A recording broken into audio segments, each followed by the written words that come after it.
एक महात्मा किसी के गांव से गुजर रहे थे। उस गांव में एक सेठ का मकान था। सेठ की दुकान भी थी। दुकान पर सेठ बैठा था। देखा है, आज तक मैंने किसी महात्मा का सत्कार नहीं किया। जीवन में एक बार सत्कार कर लें। सुना जाता है साधुओं की बड़ी महिमा है, संतों की बड़ी महिमा है। सुना था जरूर, लेकिन इसका प्रयोग उसने अपने जीवन में नहीं किया था। आज देखिए, पूर्व जन्म का कोई पुण्य उदय हो गया, जिसके कारण महात्मा का सत्कार करने के लिए तैयार हुए। महात्मा जी के सामने प्रणाम किया, कहा बाबा आज मेरे घर पधारें, ये मेरी दुकान है, आप बैठें। सौभाग्यवश उनका चरण पखाड़ा, बैठाया, कुशल समाचार पूछा और आतिथ्य करने के लिए निवेदन किया। महात्मा उसके निवेदन को स्वीकार कर लिया। कहा महाराज आज मेरे घर में ही आप रहे हैं, मेरा दुकान का सौभाग्य है, आपके चरण पड़ गए, अब हमारी बिक्री और होगी। वह पैसे का बड़ा लोभी था। पूर्व जन्म के किसी पुण्य के कारण आज महात्मा का सत्कार करने के लिए उसका हृदय काबिल हो गया। महात्मा ने स्वीकृति दे दी। शायद उसके जीवन की काया का कल्प वे करना चाहते थे। एकादशी का दिन था। उन्होंने कहा मैं फलाहार या दुग्धाहार लूंगा। सेठ के घर में गाय लगती थी, उसने दूध दिया। दूध पाए।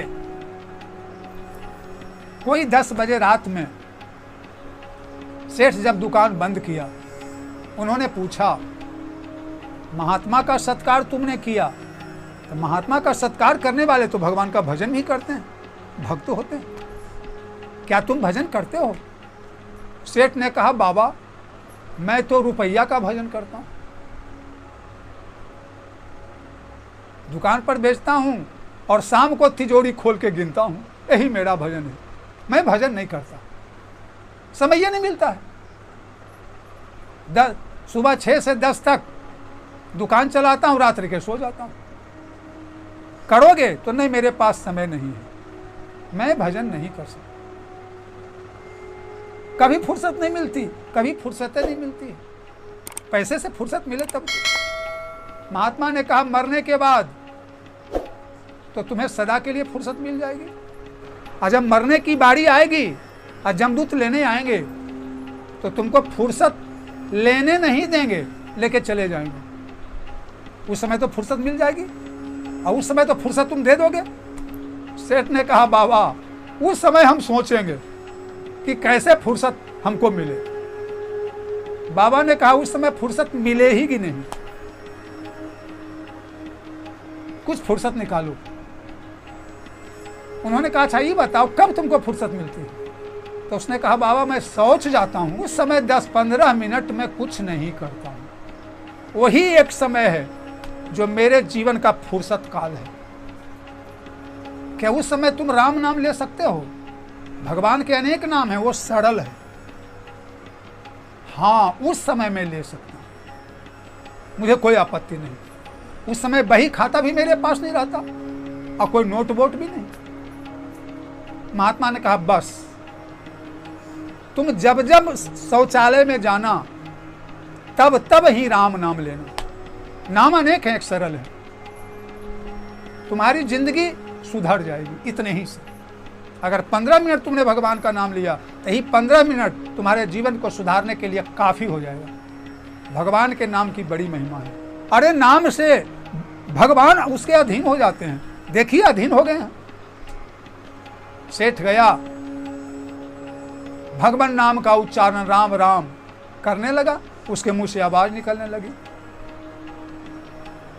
हनुमान जी जब वैकुंठ भगवान अयोध्या का राज समाप्त करके 11,000 वर्ष के बाद जब परम धाम को जाने लगे तो हनुमान जी को कहे चलो। हनुमान जी कहा नहीं, जहाँ जहाँ आपकी कथा होगी और जहाँ जहाँ आपका कीर्तन होगा मैं वहाँ जाके सुनूंगा, मैं आपके पास नहीं जाऊँगा, क्योंकि वैकुंठ में न कीर्तन होता है न कथा।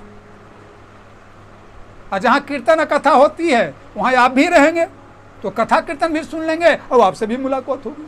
अब बैकुंठ में तो खाली आप रहिएगा, न कीर्तन न कथा, हम यहीं रहेंगे। हनुमान जी पहुँच गए, लेकिन देखा शौचालय, और शौचालय में मेरे प्रभु का नाम ले रहा।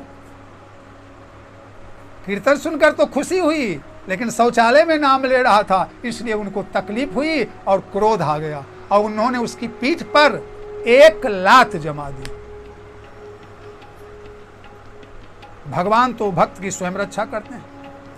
भगवान ने सोचा अगर सेठ की मृत्यु हो गई तो दुनिया में मेरा कोई नाम नहीं लेगा, कि भगवान का जो नाम लेता है उसकी इस ढंग से मृत्यु भगवान भी उसे नहीं बचा सके, क्यों नाम लिया जाएगा। तो अपने नाम की महत्ता को प्रतिपादित करने के लिए भगवान ने क्या किया, उसकी पीठ पर जो लात लगी थी और जो चोट लगी थी हनुमान जी के द्वारा, उसको अपनी पीठ पर ले लिया। जो हनुमान जी के पैर का जो निशानी थी, पैर का निशान था, भगवान की पीठ पर वो निशान पड़ गया, और उसको जो दर्द था उस दर्द को भगवान ने ले लिया।